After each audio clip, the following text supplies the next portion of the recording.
Hey, what's good, everyone? Welcome back to the next block. We on episode 116. Appreciate everyone who's been with us for so many episodes. How you doing, Crypto for Change? Doing good, doing good. Waiting to see what's going to happen the second half of this year. So it should, first half is any indicator, it's probably going to be interesting. And the charts are showing some high volatility over the last few weeks. I know we didn't go live last week, but there was a ton of volatility with Bitcoin, Ethereum. Just all across the board, stuff getting slaughtered, stuff running up. So it's nonetheless, it's been crazy. How Yeah, about yeah. yourself? I'm good over here, enjoying myself. It's still summertime, grateful, but I know fall is coming. A crypto summer is look like we in crypto winter right now, or at least something like that. But I'm good overall.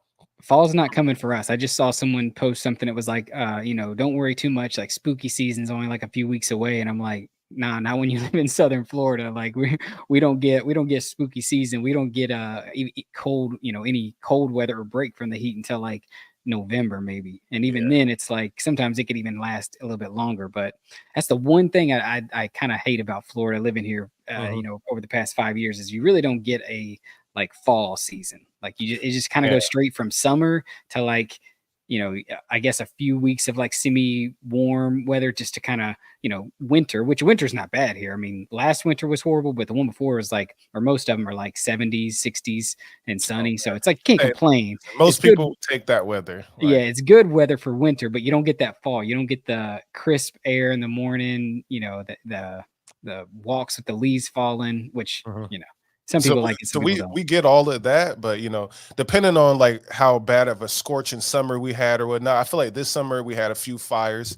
So that usually is a sign that like September might still be nice. Usually September is nice, but it can last until October. So you get the Halloween looking good, or around Halloween, then it just like plummets in November, and on average. But yeah, but we had a good summer though. Good summer. Scorching July though, definitely. Right. But let's take a look at the at coin market cap and let's see where we are at. Let's pull it up. So the question of the day is crypto gonna bounce? Is it gonna bounce? Are we in a for an all-time high season? Where are we at? Let's check it out. All right. Right now, Bitcoin's at 59. I mean, we've literally been floating between, 50, 58,000 and 70,000 for literally the past, what, 5 months, 6 months. Like literally that's what Bitcoin's Yeah, been yeah, doing. 5, 6 months. Yeah. So the first half of the year has been literally nothing but volatility, which has caused a lot of the altcoins and a lot of the rest of the crypto market to really suffer because obviously that's something that the does not bode well for most altcoins is Bitcoin trading sideways. We want Bitcoin to be moving up with strength, and every time that Bitcoin has moved up, we've seen some things move with it, but then conversely, within a day or 2 days, it falls all the way back down. And most things, if they gain any traction, Mhm. all of it gets wiped away, and that's kind of just where we are. Obviously Bitcoin's still holding strong as far as dominance. Right there you see Yep. 55%. And I will say the Bitcoin dominance chart does look like it is still getting close to topping out. It would be very interesting to see like an altcoin rally if we do get that, but like I said just a few minutes ago, we won't get that until Bitcoin makes that big push to the north. And I have a few charts I could share. Let me Yeah, see here. let's pull them up. Uh, One of them is the Bitcoin Pi cycle top indicator. So this is a chart that has, if you're looking at this, you're seeing all the way back to the very first, pretty much bull run inception. Obviously, it doesn't show that 2011 it peaked over here and came down, but the bear market right there. And one thing you'll notice is with this chart, the Bitcoin price, which is in the black line there, has always gotten above the green line. And I'm not, the green line. Let me see if it'll forget. The green line is the price 350-day moving average times 2. So in every single scenario of Bitcoin's bull market, we've seen it get above and at the blow off top go considerably above that green line. Now, where we are at right now, the green line is sitting at $101,457. That is the where I would say Bitcoin has to get to, right? If this is indeed we're in a bull market, which I think we are. Right mhm. now, it's Yeah, we under the definitely orange. are. Yeah, right now it's under the orange line, which it's only been under the orange line during a bull market, really in, this past scenario right here in 2019, 2020, which we did have COVID, which was a somewhat of an outlier. Don't know if we can get any black swan event like that to really drive the price down. But nonetheless, even if you look back to the 2016, 2017 bull market, there were times where the price did dip, slightly below that orange line. And we are a decent bit below it right now. Like I said, I think it's lining up to be something like this. Maybe this was a mid-cycle top where Bitcoin hit 74K. It's been consolidating since, and then we're going to get that last push. But that's, if you're a Bitcoin holder or if you're a crypto holder, that's pretty exciting because look at the global money, money supply, that's breaking to the upside. So we see governments and nations are going to have to start turning the printers back on and printing that money. We see rates obviously starting to look Oh again. yeah. The QE era is probably about to come back in. And so, yeah, I definitely think Bitcoin to over 100K is a lock over the next, I would say 6 months to a year. We just don't know how long it's going to take for Bitcoin's price to reach, back above that green line. But like I said, in every single blow off top scenario, it got above the green line and stayed above it for a decent amount of time, anywhere from 6 months, 3 to 6 months, I would say at most. And we've only touched that green line once, and that's where we got rejected off of it, Mhm. and kind of had that mid cycle top. So that is the thing I'm looking at there. And then the other thing that I've been watching, and I think I've pointed this one out quite a few times, is just obviously it's the Bitcoin candle on a weekly chart right now is what you're seeing with the stochastic RSI. And every time, like I showed this last time, we had this bullish cross where the blue line crossed the orange line. We had a decent move. Even right here, I guess I should have can lay that one in. Let me get one more vertical. So right here we had another, which is that big push up. But right now you're really seeing, just like I said, it's just Bitcoin's just trading sideways down here. But we are still holding support for the moment. I would not be surprised though to see maybe something like we saw last, that summer, Mhm. that big run where, we traded sideways for a while. Well, you get those 2 nasty weeks where it just falls down and then followed by some more consolidation before that big move up to maybe 100K. So I wouldn't be surprised, if we see something like, let me see here, where's my, maybe we get back up a little bit, but a fall down to test some support before having that big move up to 100K. I mean, that's at least what it looks like from a standpoint of watching this RSI and really just the trading, that we've seen. Mhm. You look at some other things like Ethereum, it's also sitting, in a, obviously a little bit of a mid-cycle top, I would say. It's at the bottom of support, same as Bitcoin, and it's obviously hitting at the bottom of these indicators as well. So we could see a little bit of relief, but I'm still, I don't know. I don't know if I'm expecting that big push just all the way up to new all-time highs just yet. I wouldn't be surprised, especially with elections and everything that we have Mhm. going on, that we see some more chop before we get that big move. But I do think the big moves are coming. Yeah, so it looks like CPI was pretty good, right? Prices look like they're coming down. That's a good sign. And I'm then not the Fed, feeling it though. My no, wallet no, ain't feeling it. no. Everything look more expensive in my life as well. But data says what it says, right? For whatever how they clock it, they don't clock all the things that truly matter, like food and whatnot. But their data says it's going down, so that's a sign. The Fed is hinting at a September rate Rate cut. cut. We don't know if it's going to be a 0.25, a zero point 0.5. I'm hoping for a half a percent would be great, or 0.5. If that happens, right, we should see risk on assets. Stock market is already kind of recovering from what's happening in August, this last Yeah. 3-4 weeks. But data again historically says September should be a down month. So like you pulled up on the chart, we might get a rejection at one of those levels back down in September, right in time for crypto Trump and crypto Harris to do their thing, right? Yeah. We're still talking about crypto, but I think, yeah, rate hike mixed with a good, election cycle, no impox, as we kind of talked about off camera. Now, if none of that hits the US, or if it does, it might actually help people I mean, invest more. I will say this, looking at what happened last time with the COVID, 19 and everything like that, and Yep. how that was kind of the tailwind that allowed the Fed to come in and really cut. Because right now, I think they want to cut.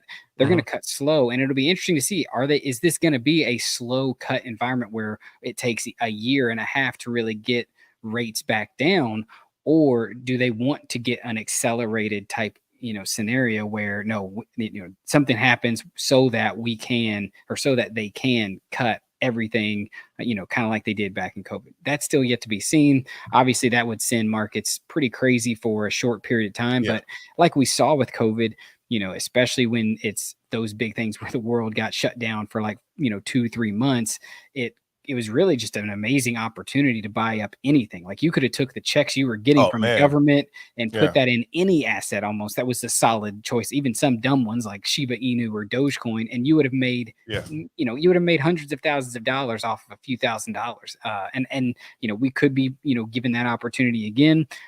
To me, like I said, as long as we don't have a black swan event, I think what we'll most likely see is maybe a recession type environment for the stock market and Mhm. Bitcoin and stuff, where like I say, it takes, they do slow rate cuts over a certain amount of time, a year and a half, and we see things just kind of trade sideways and down until we see the money printers turn back on, QE, pushed back into the market, and we get liquidity, because that's the only thing that drives the markets is liquidity, and right now that's what everything is waiting on.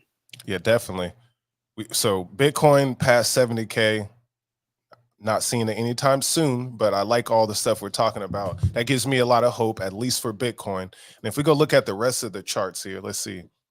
XRP. I want to talk about XRP for a second.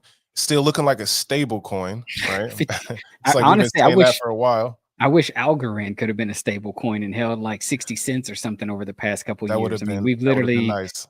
yeah, XRP. I know a lot of people throw shade at XRP and some of Yeah. these other ones, but it's like, hey, at least Cardano. they've Yeah. been, weathering the storm and staying somewhat up Hmm. there. Because as much people, maybe people don't want to give credit, but like when people get into crypto and they start looking at charts, they come to websites like this, and most people are not going to scroll down, you know, Past the outside. top 20, Yeah, really. most people are not, because once you get past the top 20, you really start getting into niche, projects Yeah. and communities that are very, Like very super small. like artificial super intelligence alliance. Like, what is that? No one knows. Bid Yeah. sensor, don't know what it is. I mean, obviously, most people don't know a Hedera. And then you have a lot of, so many layer twos are also Mhm. filling the space, and various projects. So I do think that that's one thing. I know we're going to talk a little bit about Algorand here in a minute with what, Yes. especially with the some new information, I guess, as far as the nodes and the Algorand Foundation running nodes to get rewards and things like that. Algorand sitting at 65. This is Coin Market Cap, right? Yeah, yeah. So Yeah. the thing Okay. about this, about these numbers, to me, what I'm noticing is like CoinGecko has a lot more coins listed, Mhm. right? Well, they also have Coin a lot of Market Cap, Ethereum stake stuff too, which, yeah, it's like the same thing. yeah, and Coin Market Cap is slowly, putting new coins on there as well. Plus, there's new coins, heading into the top 20 or whatever. But you can't deny that these sites are pretty good in terms of keeping up with the information. So if a coin does fall out, like say Algorand does fall out into the 70s or something, you can try to go to another site and go to another site, but they're all relatively similar. So we'll say it's between 60 and 70, right? Yeah. I'll go for the averages. But at the end of the day, if it's going to reach the top 10, I would say that's a lot of market cap. Some of these coins will have to add on. And at this point, like we talk about, Bitcoin's already hit an all-time high. It's been in a bull market, really, like since Mark came on the show. What he said last year, last January, technically, Yeah. you know, I mean, passing the 200 moving day simple moving day average, yeah. and on the weekly as well. Yeah, I Um, mean, honestly, I'll be honest. It's, to since me, about here, I know there's still a lot of excitement for the potential for Algorand to get to new all-time highs and whatnot. But and like, I want to say it was Mark Yesko, maybe it was a different guest that we had on the show. But I don't think it's going to happen. I would almost put more money to bet that it won't hit a new all-time high during this next blow off top. And the reason for that is not because of any, tokenomics or the no, foundation getting rewards or anything like that. The reason why is because of the influx of new tokens. And we just saw that happen in this past mini bull market that altcoins got. oh I yeah, mean, yeah, you didn't even see XRP didn't do anything. Nope. Cardano didn't do anything. Algorand didn't do, it lost, most of those lost everything that they had gained, if not giving more back. And the reason for that is because you had so many new projects, new layer twos, new layer ones, new meme coins coming in to suck up the liquidity. I think if anything, Algorand could get back to 60 cents, $1.20, maybe. That would be my that's my top. That's guess. And even from a lot of other ones, right? But I would be very leery on betting that some of these are going to do, crazy multiples, because I just think that the influx, every single time we get another big movement in altcoins, it's usually because someone just created something that allows something to create a ton more tokens, like we saw. Yeah. I was watching this show. I think it was Netflix or Hulu. It was like Dog or Cat, Mm-hmm. Dog Cat. Yeah. God, or it was like God Cat, I think. And then I seen a token called on there. I think it's on Algorand. I'm not promoting it, but I just thought it was funny because anything that does happen in mainstream media entertainment, there's a new token for it, and everybody's pushing it. As we talked about before, was it the Andrew Tate coin, the Iggy Azalea coin, Soldier Boy, and there's a lot more happening, and I don't think it's about to stop. No, I mean pump.fun, like I think it's a Rug horrible Ninja. Rug Ninja, and Base has theirs. Every single layer one, layer two has this, platform with which you can create new tokens out of thin air so quick, and then just all of them pretty much are going to be rugs, even if it's a quick rug or a slow rug. Check Dev this meant out. to, didn't mean to. Like it's going to happen, and that's the thing that I Dev feel like. didn't mean to. Like that's the thing that sucks, is the fact that we have so much new stuff, because people don't want to say All like, these oh, new coins listed here. yeah. And that's just, it's happening way quicker than that. And the Yeah. crazy thing is, I saw something that was like showed how much money the guy who created who created Pump Fun is making. It's Oh insane. Like man. that's where you make the money. Make these Yeah. platforms that people can Platform. just Yeah. create these random tokens, and they got to pay a little bit of money to you every single time they create it. So Yeah. We saw in the Polkadot, data that they dropped. Where was it at? Let me go to it. They had this animated, they play, I think it was like $500,000 for this animated Polkadot symbol on here. It was something crazy. So I did see that. yeah, so it is the money's in these platforms. It definitely so we out here trading meme coins where you should have made a platform. And not only that, but they also, some of these platforms are shelling out so much money to influencers. I mean, hell, we even got Kamala Harris and Trump out here paying influencers to do shit now. It's insane. Smart. So let's talk about this right here. So John Fisherman, we'll call him fisherman.algo here. He wrote a great article and a great piece. Okay. Sorry, y'all.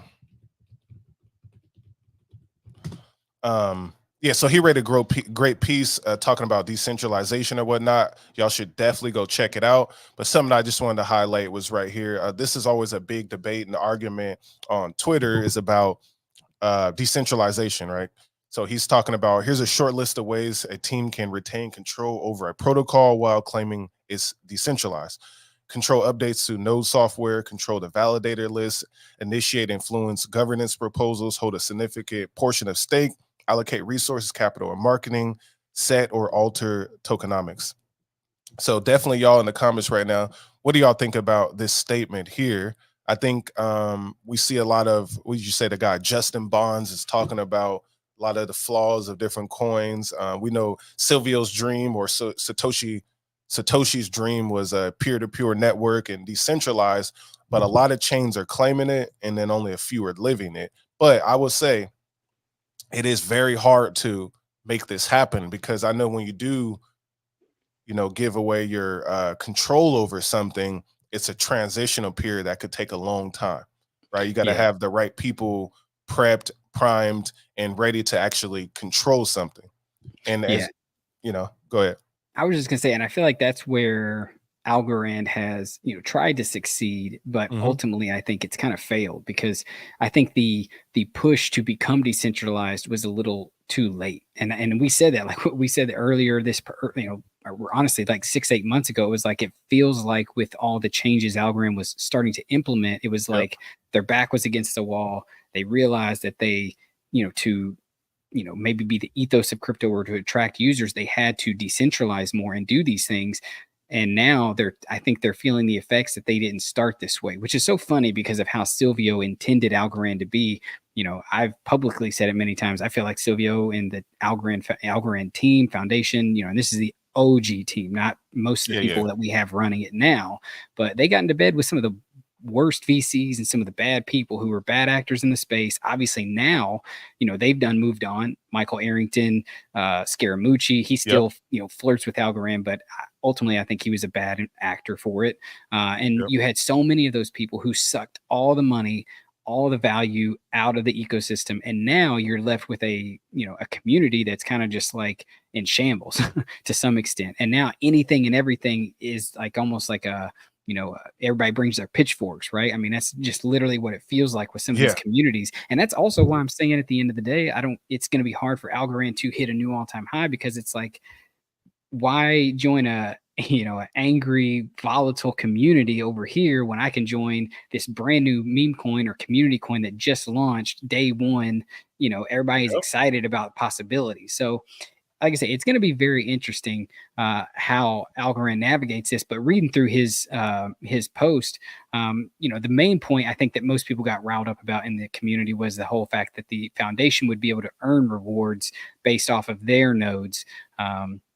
And obviously, it's going to be I would say a decent chunk, because they hold, like his point in there, a decent amount of stake. I don't really know what the right call is. I would definitely say, in terms of decentralizing and really honestly just letting Algorand see if it can handle it without the foundation controlling everything, just don't, turn some of your nodes off and just see if the community can actually keep this network running. And if let's keep it real.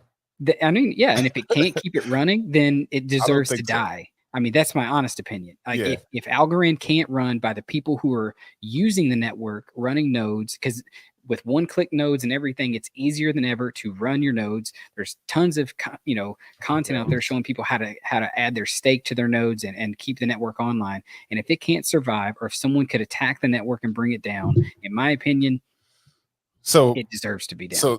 So the community vote was what, 30,000 algos to run a node.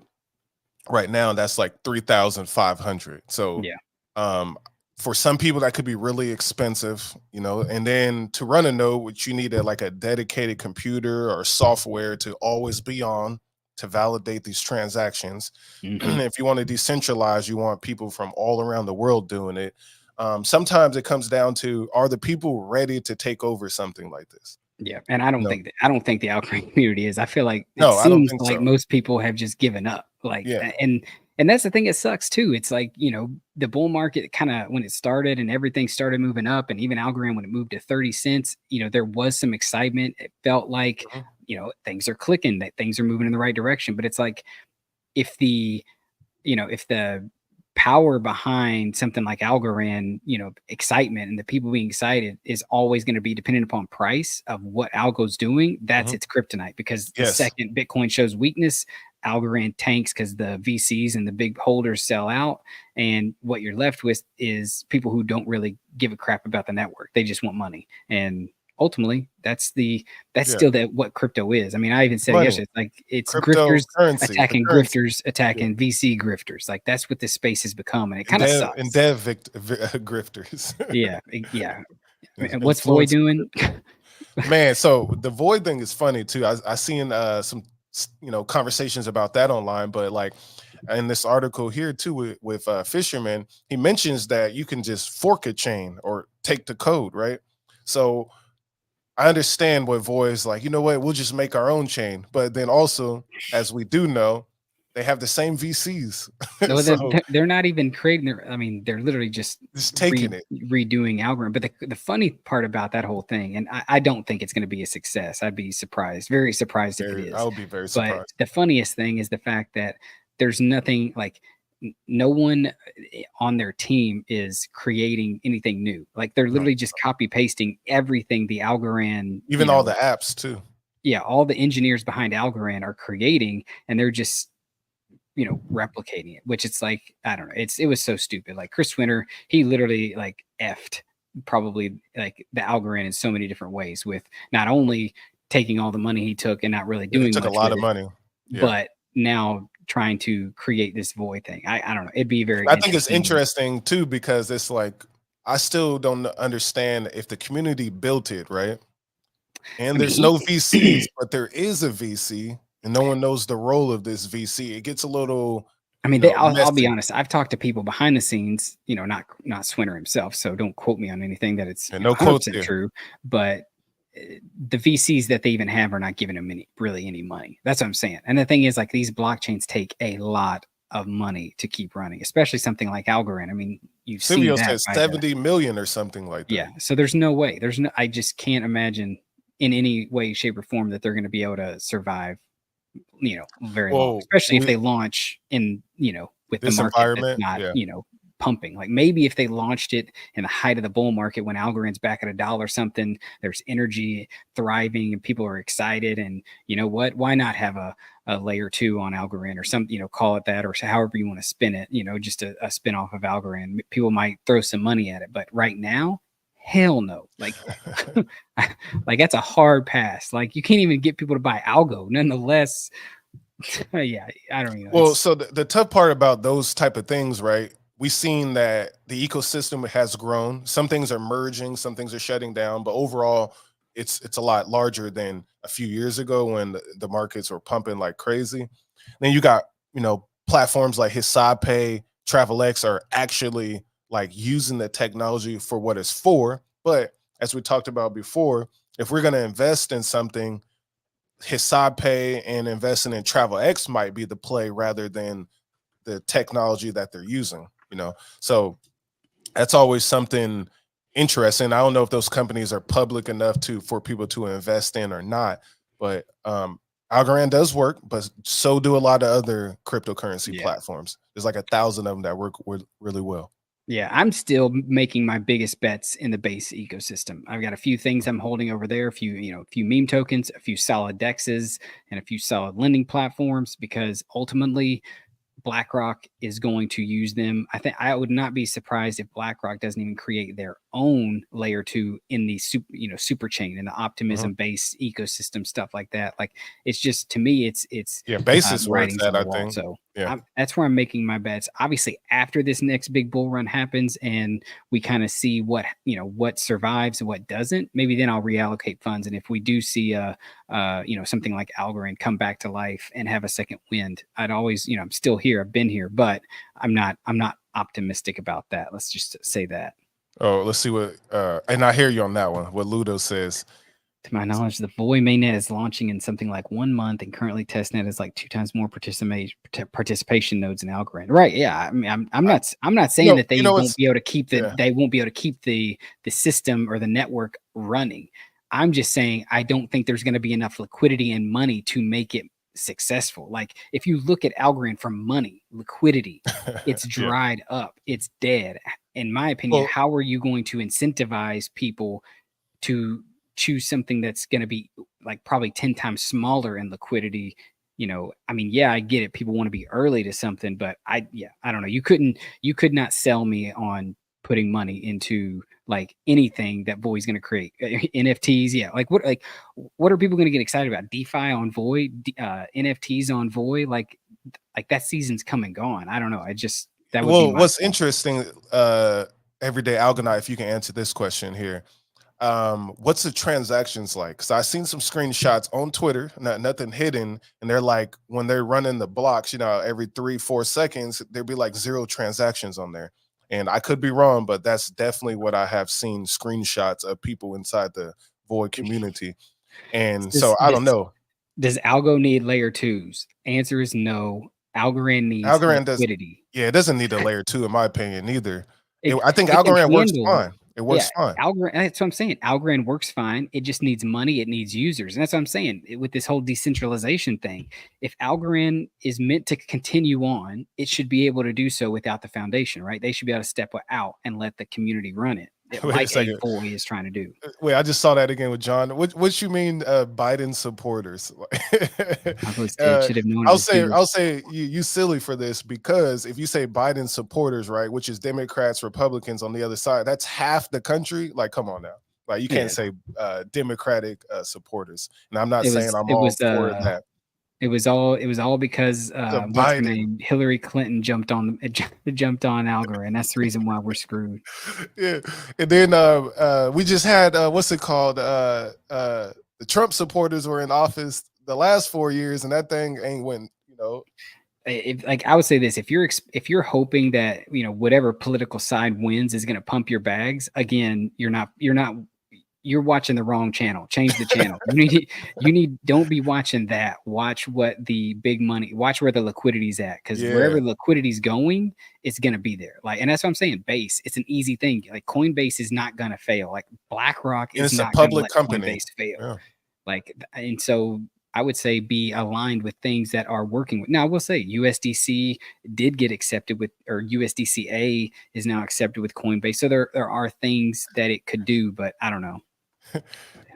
John, you cracking me up right now. There are no projects on Voy now because it's not mainnet. So it's basically no transactions. I think Algo will have many more transactions than Voy. So then why, if there's nothing building on Voy, then why is it even going to launch? Huh? I don't know. Yeah, me neither. However, they benchmark the network quite often. So technically they have more transactions on testnet than on mainnet. Yeah. How many oranges are they juicing? That's probably how. Yeah. That's my thing too. Because in January we saw that you can just run a software that runs the transactions up, right? And then so in January the oranges made 1 million transactions, and then that data got inside of Algorand's transparency report, and it showed that they did 1 million transactions that month.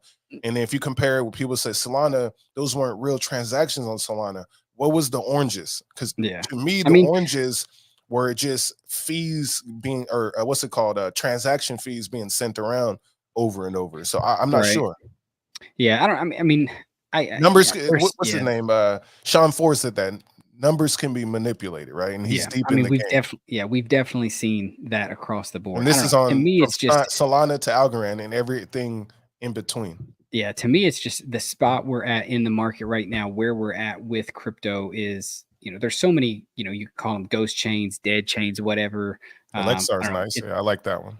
Yeah, it's going to be very interesting to see how they unfold in this next bull market. But like I said, I'm not putting my bets that they're going to outperform anything else, because they've shown us, even with this little taste of a bull market that we had for alt season, they did jack squat. I mean, Algorand went from 8 cents, I guess you could say, up to 30 cents before it lost all steam.